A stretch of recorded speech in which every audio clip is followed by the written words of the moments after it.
यज्वरीरिषो द्रवत्पाणि सुबस्पति पुरुभुजा च नश्यतम्।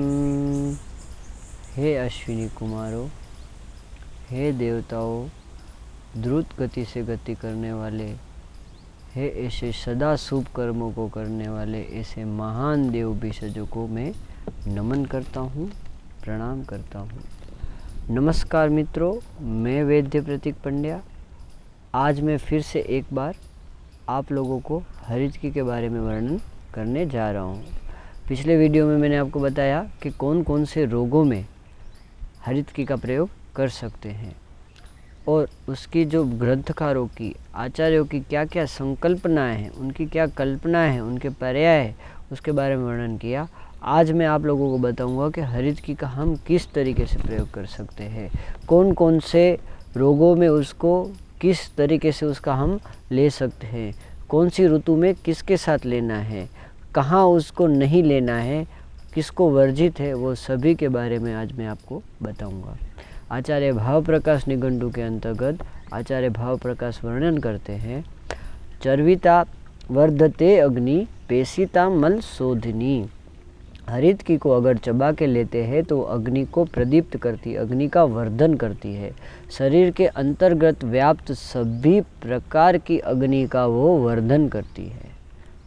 13 प्रकार की अग्नि, 7 धात्वाग्नि, 5 भूताग्नि और 1 जठराग्नि, ये जो 13 प्रकार की अग्नि हमारे शास्त्र में वर्णित है, वो सभी 13 प्रकार की अग्नि को बढ़ाने वाली है। जो काय चिकित्सा है उसमें ये 13 प्रकार की अग्नि की चिकित्सा होती है। फिर उसके पश्चात बताया है पेशिता मल शोधनी। हरितकी का अगर चूर्ण बनाया जाए और चूर्ण रूप में हरितकी का प्रयोग किया जाए तो वो हरितकी है जो मल का शोधन करती है। दोष धातु मल मूलम ही शरीरम, शरीर में पड़े हुए सभी प्रकार के मलों का शोधन करने के लिए हरितकी का प्रयोग कर सकते हैं। फिर उसके पश्चात बताया स्विन्ना संग्रहणी पथ्या भ्रोष्टा प्रोक्ता त्रिदोषनुद। स्विन्ना मीन्स के उसको उबाल के अगर हरितकी का प्रयोग किया जाए, जैसे हम गोमूत्र हरितकी आदि का प्रयोग करते हैं, अष्टांग हृदय में बताया है कि गोमूत्र हरितकी जैसे हम उसको उबाल के गोमूत्र में हम प्रयोग करते हैं, ग्रंथि इत्यादि कैंसर अर्बुद आदि रोगों में होता है, ऐसे ही हम स्विन्ना उसको संग्रहण करने के लिए देते हैं। जो व्यक्ति को ग्रहणी आदि बार बार मल जाना पड़ रहा है, अतिसार है, तो उसको हम हरितकी का प्रयोग उबाल के कर सकते हैं। और भ्रष्टा प्रोक्ता त्रिदोषनुग, अगर उसको हम भ्रष्ट भर्जित करके घी तेल आदि में और हरितकी को हम प्रयोग करते हैं तल के ऐसे भर्जित करके, तो हरितकी तीनों दोषों को नाश करने वाली है। फिर आचार्य बताते हैं उन्मिलिनी बुद्धि बल इंद्रिया नाम निर्मूलिनी पित्त कफ अनिला नाम। तो वो उन्मिलन मीन्स के उसको बढ़ाने वाली, बुद्धि बल और इंद्रियों को, शरीर की अंतर्मेध्य शक्ति को बढ़ाती है, शरीर के बल को पुष्ट करती है और सभी ज्ञानेंद्रिय और कर्मेंद्रिय आदि की पुष्टि करती है, शरीर में सभी इंद्रियों को बलवान बनाती है। फिर उसके बाद बताया है निर्मूलिनी पित्त कफ अनिला नाम। जो पित्त कफ अनिल मतलब त्रिदोष हैं, वो तीनों दोष जिसके कारण शरीर में व्याधियाँ, सभी व्याधियाँ उत्पन्न होती है, उनका वो निर्मूलन करती है। तो हरितकी को आप कोई भी व्याधियों में अगर दोष से उत्पन्न हुई, सभी व्याधियाँ दोष से उत्पन्न होती है, तो उनको मूल से ही खत्म कर देती है। फिर उसके बाद बताया है विस्त्रंसिनी मूत्र सकृत मला नाम।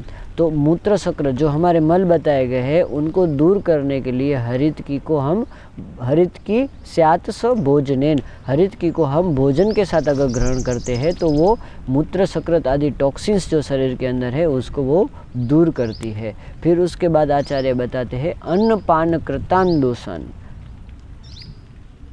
वात पित्त कफ उद्भवान हरितकी हरत्य आसु भुक्तस्य अप्रयोजितात्।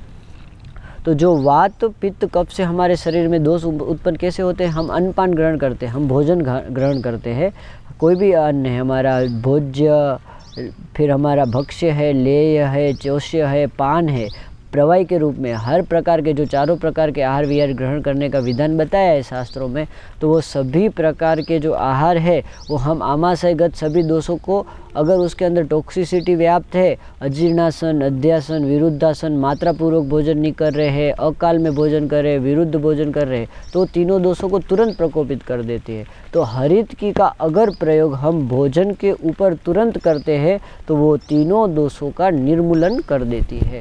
हरितकी हरत्य आसु भुक्तस्य ओपरि योजिता लवणेन कफम हंति पित्तम हंतीन स शर्करा घृतेन वातजान रोगान सर्व रोगान गुणान्विता। कफ की समग्र व्याधि में आप 5 लवण, सेंधव लवण आदि नमकों के साथ अगर उसका प्रयोग करते हैं कफज रोगों में तो वो बहुत अच्छा परिणाम देती है। पित्तज रोगों में आप शक्कर के साथ उसका प्रयोग कर सकते हैं और वात के जो सबसे ज़्यादा रोग होते हैं उसमें आप घृत के साथ हरितकी का प्रयोग कर सकते हैं।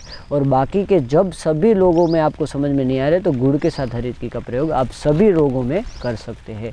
फिर उसके बाद ऋतु हरितकी के बारे में आचार्य भाव प्रकाश बोलते हैं कि कौन कौन सी ऋतु में हरितकी को किसके साथ आपको ग्रहण करना चाहिए। तो उसमें आचार्य बताते हैं सिंधुत शर्करा शुंठी कड़ा मधु गुड़े क्रमाद वसादि स्वभ्याप्रास्य रसायन गुणेशिणा। तो सिंधु मीन्स के नमक के साथ आप उसका वर्षा ऋतु में प्रयोग कीजिए। फिर उसके बाद शरद ऋतु जो पित्तज व्याधियाँ होती है उसमें शक्कर के साथ हरितकी का प्रयोग कीजिए। फिर हेमंत ऋतु में आप शुंठी के साथ उसका प्रयोग कीजिए। शिशिर ऋतु है तो उसमें आप पिपली के साथ प्रयोग कीजिए। वर्षा ऋतु में शहद के साथ उसका प्रयोग कीजिए और ग्रीष्म ऋतु में गुड़ के साथ उसका प्रयोग कीजिए। इस तरीके से अगर आप साल भर पूरे वर्ष अंतर आप इस तरीके से प्रयोग करते हैं तो वो रसायन गुण को देने वाली है, खूब बलवान बनाने वाली है, मेद्य शक्ति, बल शक्ति आदि सभी शक्ति को पुष्ट करने वाली है। फिर अब बताते हैं आचार्य कि हरितकी किन किन लोगों को वर्जित है, कौन कौन से व्यक्ति हरितकी का सेवन नहीं कर सकते हैं। तो वो बताते हैं अध्व अति खिन्नो बल वर्जितश्च, जो बहुत चले हुए हैं, जो बहुत दुर्बल है, फिर उसके बाद उनके पास बल नहीं हुए, थके हुए हैं, फिर उसके बाद जो क्रस है, जो दुबले पतले लोग हैं, और जो लंघन कर्षित है, जिन्होंने लंघन कर करके डाइट कर करके भूखे रह के अपने आप को पतला किया है, जो आजकल करते लोग, तो ऐसे लोग हरितकी का सेवन नहीं कर सकते हैं। फिर उसके बाद बताया है पित्त अधिको गर्भिणी च नारी, जिनका पित्त शरीर में बढ़ा हुआ है, जो गर्भिणी नारी है, जो प्रेग्नेंट लेडी है, ऐसे लोग हरितकी का प्रयोग नहीं कर सकते हैं। और फिर उसके बाद बताया गया है जिन्होंने विमुक्त रक्त से अभ्या न खादित, जो ब्लड डोनेट किया है, जिन्होंने रक्त का मोक्षण किया है, ऐसे लोग हरितकी का सेवन नहीं कर सकते हैं। तो मित्रों, आज के वीडियो में मैं इतना ही बताऊंगा कि हरितकी किस किस तरीके से हमने सेवन किया और कौन कौन लोग उसको वर्जित कर सकते हैं। तो इसके साथ आज हमारे हरितकी का जो वीडियो था, हरितकी के बारे में एक्सप्लेनेशन बहुत बड़ा है, पर जो मेरे से यथाशक्ति मेरे आचार्यों की जो भी कल्पना है उस कल्पना को वर्णन करने का मैंने आपको प्रयास किया है। अब आने वाले अगले वीडियो में मैं आप लोगों को बताऊँगा कि हरितकी के बाद अब दूसरी कल्पना के बारे में बताऊंगा, द्रव्य के बारे में बताऊंगा, वो होगा आमल की। नमस्कार मित्रों, आज के लिए इतना ही।